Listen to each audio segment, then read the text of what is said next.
positive mind of yours has played quite a huge difference in my life. And I appreciate that for being the person who's honest to herself and who's always open up for advices, you know. I appreciate that, Fefes. Man, okay, before I further the conversation, let me just give this time to you. You introduce yourself to my viewers there and stuff. Yeah. All right, thank you a lot, Chu. As you've said, I am Nolufefe Ndamase. Raised in one of the rural areas at Libode. I am a mother to my first lady. Yeah. I'm a sister to 3 siblings. I'm currently working at one of our government departments in Queenstown. In a development space, because we're focusing on developing the rural areas within the Eastern Cape. That's our objective. Yeah. So yeah, and thanks a lot for hosting me. Wow, man. Yeah. So what are you doing there? Like you say, you're focusing purely on the rural communities. Yeah. In developing them. In developing the economy. Oh yes. And also creating work opportunities for people that who are not employed, in assisting government in achieving its target in terms of improving the unemployment rate. Gotcha. Wow, man. Well, first I'll just jump, into my conclusion before we just continue with the conversation. Man, you just mentioned to me that you're busy with the project, that focuses more on orphans. Yeah. Man, it's quite sensitive, but I'll give this time to you. You brief us about your project, and then obviously you tell us. Yeah. That's true, Q. It's really sensitive and it's very close to my heart. Yeah. It's a project that I've discovered while I was attending my psychological sessions, my therapy sessions, and I decided to go out there and develop the mindset of those kids who do not have a parents, who are kindly being taken care of by the foster parents. So I've engaged with quite a lot of departments in assisting us, and now I'm currently working with Department of Social Development in identifying those kids, the youngsters, because we have only sampled 10 kids as a pilot, and also 10 parents.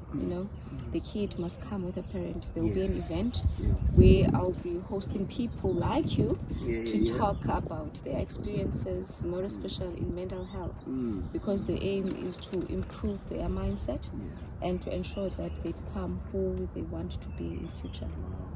Wow, that's good, Faith, because it's quite important for us to look back where we're coming from. Like, rural communities has been excluded in so many ways, so many opportunities and stuff like that. That's true. Because a child would dream to become a pilot, but then because there are no means there, all they see there is you become a teacher, and then that's it. You see, it's terrible, man. Yes, Fefe, no, that's good, man. Now tell me, Fefe, what is it project all about? Is it all about giving awareness, or maybe empower young people to you just said become better persons and stuff like that? But what is it per se? Look, Tune, before I even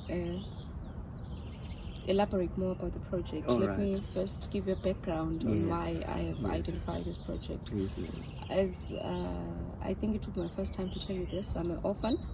Yes, I was raised by my brother, which is Orphan Ndamase, and my grandma passed on in 2004. And my mother was killed by my father in front of my sister, my younger sister. So we were raised in a way that we're not used to. We used to stay in Kwezi, in a township, where both parents were available and present in our lives, providing that love and supporting us in so many ways. Now, after my mother passed on in 1995, I was 9 years old. We had to relocate to rural areas, where I've started to experience things that I never thought they were there. Quite a lot of expectations, more especially in rural areas when you were young. and you were constantly reminded that you should stay in your place, you know. And you are correct when you say the only thing that they see is for a young kid to be a teacher. Yes. Yeah, one of my relatives once said that I think the best way for you to go is to be a teacher. And that was not your dream. And that was never my dream. Yeah. My dream was to be a lawyer. Oh, yeah. And advocate for poor people. That was my dream. But after that, there were so many challenges that I've faced where I had to drop out in university in my first year doing LLB because of financial implications. Yes. And there was no one to support me that because my mother's estate was depleted. You know, I still remember a queue in my primary days where I'll have to go to school with no shoes at all, and with no lunch box, you know. And my grandma would pour me a porridge that if you know it, with only sugar, a porridge that was made of maize meal. Oh yes, you know? It's tutu. Yeah, it's yeah. That's how we call it. Yeah. But so you would pour me in a bottle of porridge. That would be my lunchbox. Yeah. And for the whole day. For the whole day, yes, you know. Yes. And some other days before we even have our breakfast, we'll have to go and dig potatoes in the garden, you know, or sometimes sleep with no food at all, you know. And it was really an experience that I don't wish any kid can go through. I've applied for a foster care to improve the situation for me and my sister since the estate was no longer there. So it was good because we received a foster parent who really take care of us at that time, and she or in fact it was a he and she, because both parents now they had the best interest at heart for us. That guy is Nguman Bongo Maekiso. He's a really I consider him as my father. Wow. You know, he's still alive. He is still alive, unfortunately. I salute you, man. His wife passed on a few years back. You know, who Mrs. Nopelo, who was also our mother. Yes, you know, yes. They would stay for us so that when we go to tertiary institutions, we can be able to at least have registration fees. It's not enough, that foster grant that they receive for us. It's not enough because it really have to pay the fees, food, clothes. It's just not enough. More special back then, you know. And as much as they were my foster parents, but they could not provide the love that I was looking for as a kid, you know, because they also had their own family, you know. And we were not staying with them, we were staying with our grandma, who was also old, you know. So at the age of 14, I was pregnant, you know, with no mother guidance or anything, because the only thing that I was looking for love, and I started to look love in different places and in wrong places, and no one told me or teach me that this world is like this and you will see such things. And I'm very happy to say this. I'm raising a daughter as well, you know, and I don't want to see her going through the same experience that I'm going through. So what I did each and every day, each and every second that I have with her, I have a conversation about boyfriends. I have a conversation about being pregnant. I have a conversation about HIV and AIDS. I have a conversation with her about menstruation and when that stage comes, you know, so that she can understand. I also have conversation about alcohol and drugs, so that she can be able to behave. And when she decided to drink or start all those things, because something that we cannot avoid, you know. But I don't know what is wrong with us. I thank you for the point, Nolufefe, man. Because if you go back to rural communities, our parents are not so comfortable at sitting us down and talk about this whole other stuff. I don't know what's the problem. They think they're protecting us though, but I feel like at some point they're pushing us to do this on they are, I don't know, absence or what. Yeah, it's like that. Hence, in my project, I involve parents. There will be also a parental skill session where they are being taught on how to raise those kids and kind of love they need to provide to those orphans that they're raising. Because that's where the problem is, and the expectation of society, you know, the obligations and opinions of other people, they tend to change or divert our dreams to suit their own dreams. Yeah, that's true. You see? That's true. And even our parents, they have their own dreams about us. Forgetting that now I'm a human being, I also have my own dreams. The only thing that a parent has to do is to support my dreams and be there when I needed support. It ends there. Wow. You see? But it's not like that. It's not Most actually. cases, Yeah. because and I don't blame them because they were raised. That's the only love they can give it to us, and to them it's not wrong. It's not wrong at all. Yeah. And they're very tough to say, you know, I want you to be like this. Go and apply for being a teacher. Go and do this. It's not about that, because the moment you push a kid to that direction of yours, then everything will be a mess. You'd rather allow a kid to do what he or she's passionate about, and then he or she will be who she wants to be, you know. So that will be the best way to raise a kid. I'm not saying it's a perfect way, and I'm not saying I'm a perfect mom, but I think that's the best way so that she can be able to face the world. Yes, fair. Wow, man. No, this is good, man. Yeah, I'm listening to you now, you know, talking about the complications you had to experience back in the days, you know, where you had to go to school without food, you know, in your stomach, where you had to go to school without shoes in your feet. Man, I'm sure there are a lot more, you know, but how did you cope into all of that? The only thing that made me cope, once I was pregnant, I knew that I'm no longer living for myself now. I'm living for someone else. So I need to change my mindset. As a result, you know, while I was pregnant, my family decided to not take me to school anymore. I had to stay at home for 2 years and raise the kid. You know, so I was like, this is not the life that I want to live.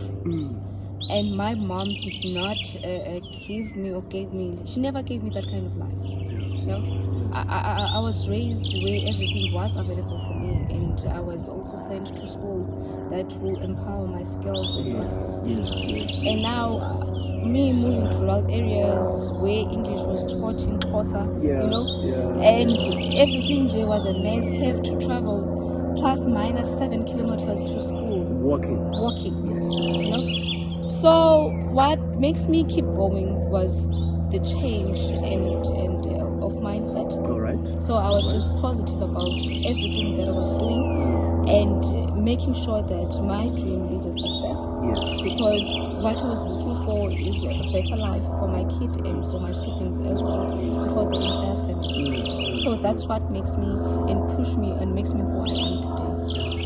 Wow, man, and I still feel like it's not enough. But at least you're doing something. Doing that, you heard me that I'm saying I'm doing it for my kid, I'm doing it for my siblings, I'm doing it for my family. But I forgot to say I'm doing it for myself. That's where the problem started. I forget to put myself first in order for me to provide for those people. Because I have to put myself first before I do so. You see, mental health is one of the things that we, the black communities, exclude ourselves from. I don't know why is that the case, because we once talk about this, that without mental health, there's no health. You have to be healthy mentally for you to be healthy physically. Correct. You know, what's your take? Tell me, man, where are you mentally? Like, are you well? No, we're not well at all of us. Wow. Maybe few. Yeah. But us as Africans, in fact, all of us. We're not well. We spoke about this, that each and every one in this world is sick mentally. Yeah. But differs with degrees and stuff like that. Correct. You know? Correct.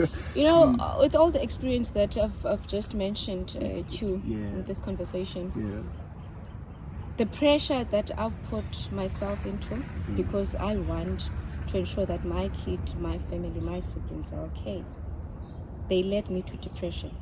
because I wanted everything to be on point to an extent that some other people would say I was a perfectionist. But that was not the case, because I wanted what's best for them, and I completely forgot about myself. I started to mother everyone that comes towards me. Everyone that was close to me, I would want to mother that particular person. Even boyfriends, because it's something that it never happened to me. There was no one to mother me. So I started now to do that to other people so that they cannot feel the pain that I went through. So that led me to depression, and I decided to say, no what, Nolufefe, you need a professional help. So you decided to seek for professional help because of the anger that I posed to other people, whether at work, whether everywhere. Even people that wants to be close to me, I don't need help because I thought I was the hardcore. And hardcore is always a failure, man. Always, trust me, because you're drowning each and every moment. But you stop on to allow other people to help you. Yes, you see? So I decided to say, you know what, I need help. Let me go and seek. And I did, and I'm happy that I did. I know African people would say, she's sick this way. She's sick, The moment you start seeing a psychologist or a therapist, it's like, you're sick. Yes, I am sick. And you're looking after yourself? Yes, I am sick mentally, but in a different way. But it doesn't mean that in the Yes, it's wrong. I'm not crazy, but certain things made me to be where I am in terms of mental health. Yes. But the moment you allow yourself and discover that you need to seek a professional help, do introspection, see what is it that you do wrong to other people. Sometimes the experiences that you have are true to, like, for example, mine is true to what I went through. All right. And I completely forgot to tell you that I was also almost raped, because the time we grew up, I was the other night it was me and my sister. Actually, I think you're the second person to tell that my entire family doesn't know that. Because. And I'm happy that you're telling me now. Sorry to cut you. And I'm happy that you're telling me now, because for sure there's someone out there, who's experiencing what you went through. And it's good for them, for you to give them advice. Correct. Yes, man. Sorry to cut you there. No problem. I was almost raped too. I think I was age of 10.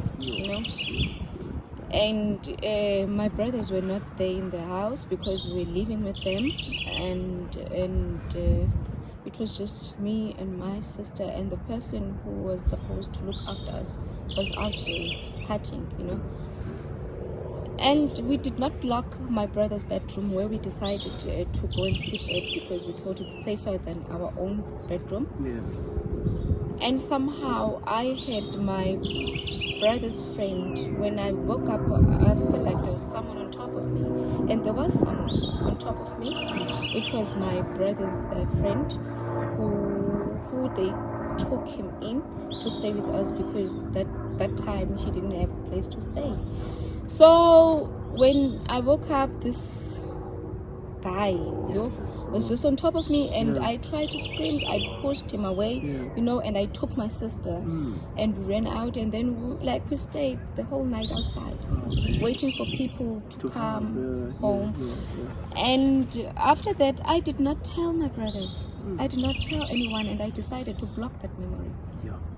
Then, and it is when it comes back now. That's when now I started to hate every male, and started to see them in a different way, and protect myself from each and every male, whether in a relationship or just in the street.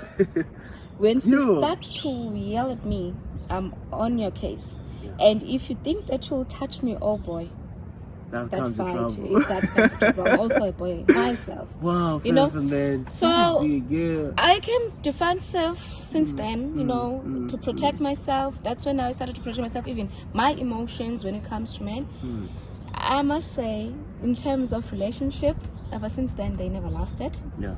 Because I'm protecting myself even to the person that claims to love me, without even seeing that this person came with a with a right way, with peace or anything, but I want to protect myself. Wow, you know. Yeah. So it affects me in so many ways. Me attending that therapy session had unblock, every memory that I've blocked, and allow me to grieve for my mother in a proper way. And I cried every day if I have to. If you feel pain, cry. It's okay for you to cry. It's okay for you to talk about it. It's okay for you to tell people, It's okay. And it's okay for you to pray about it. If you're a person who does not want to say a thing about, like, to other people, So to keep things to yourself and keep on projecting them to other people, it's not healthy. It's not healthy. And we should stop acting as hardcores, because it's you. Exactly. It's one thing I like about you, man, that you don't just sit there, and try to heal yourself. To heal yourself at some point, because you going to a therapy, it's one of the things that I really give you like a favor, man, because for sure people outside there will judge you. Correct. As just you said now, that people will see you as if you're going crazy, mental and stuff like that. You're looking for your mental health. You're investing in yourself. Man, how does it feel like to sit in a therapy session and talk? How does it feel? Does it make you stronger, or? It's strange at the beginning. Yeah. And very scary, of course, because you'll be telling a stranger all your problems. And you don't know if they will keep it to themselves, or they will judge you. Actually, it's very good. By the time goes on, in fact, even an hour, it does not even end an hour with you feeling free. You're just free, and then you're able to cry if you have to. You just cry, you tell her or him everything that affects your mind, because being healthy mentally, it contributes towards your physical health as well. Absolutely. You see? Absolutely. I see in our previous conversation saying that, do you still remember me having a breakout, having pimples, being chubby? Yeah, and then you'll be like, do you see pimples in my face? Yeah, I see you, man. It's because of the stress and the pressure that I've put myself through. Yeah. Sometimes you just need life and allow life to be. Appreciate the things that come at any time. And appreciate yourself. Absolutely. Put yourself first before other people. I'm not saying you should be rude. Don't be rude to other people. But put yourself, and don't forget where you're going and where you're coming from. That is very important. And most important thing, you must always have a positive state of mind. Absolutely. Always. I like that line. Fefe, coming to your project now, I'm sure, man, people outside there would like to play a part if possible, Where can they reach you, though? Oh, they can reach me on my cell phone number, which is 071 736 4878. And my email address is nolufefendamase@gmail.com. You can also find me on Facebook as Nolufefe Ndamase. Oh, you there? Yes, on Instagram, I'm honeybeeflysa. Yeah. Oh, no, and on Twitter as well, I'm Nolufefe Ndamase. Oh, man. See, Fefe, thanks, man. I'm looking forward to be there, and see this, because I'm all about mental health, bro. People haven't yet seen me, but I tell you, I'm coming for them. I'm all about mental health. Mental health is important. It's very important. And especially in South Africa, because they know more like activities that empower mental health and stuff like that. It's time that we change now. It's time that we invest in our mental health more than anything else. Correct. And I'm happy that you're saying you want to be there, because you are going to be there. Yeah. As my guest speaker. Yes. You'll be talking on all the chapters in your book, because they're also touching on what I'm trying to achieve in terms of empowering those kids, like parent skills, youth, wasted, one of your chapters, being at hardcore and all of those things. So I'll be very happy if you can be part of it. One of the things that got me excited the other morning, I got a call from you. You were reading to me my book. I was like, I wrote about this. Why you have to read it to me now? But Fefe, I appreciate your support, man. I really appreciate it. And I really hope that the project comes to a success, Yeah. I really hope. It is going to be a success. Yes, because absolutely. I'm so positive about it. Yes. And it's something that I was passionate about, I was born to do. Yes. You know why I'm saying so? Yeah. So what advice would you give someone who's suffering from this? As I've said to you, that Rome wasn't built in a day. Yeah. Take your time and try to exclude the AOEs, which is expectations from the society, obligations from other people, opinions of the society. Find yourself. Then once you do so, you'll be able to conquer anything that comes your way. You know, that's the best way, or anything or advice that I can give to anyone out there. Try to focus more on your mental health. Absolutely. You know, after when I went for my depression sessions, my therapy sessions, and now I'm also attending once in a month. There's something that is called body stress release. Oh, what did you know about that? You don't know about it. It's actually a great session. Instead of me going to a spa, not saying that I'm not going to a spa, I do. I prefer to go to a body stress release once a month. It's a program that you go and attend for a period of 3 days, and then after that you go for maintenance on a monthly basis. Every tension and the stress that you have in your body, it get released. Because I don't want any anxiety anymore. I don't want any depression anymore. I just want to be mental healthy, because the moment you do that body stress release, it really feels very good. Man, I should try you just it. give yourself some time. Don't be at hardcore, you know. Do everything, take your own pace. Don't just forget about what people would say, and don't succumb to pressure of social media.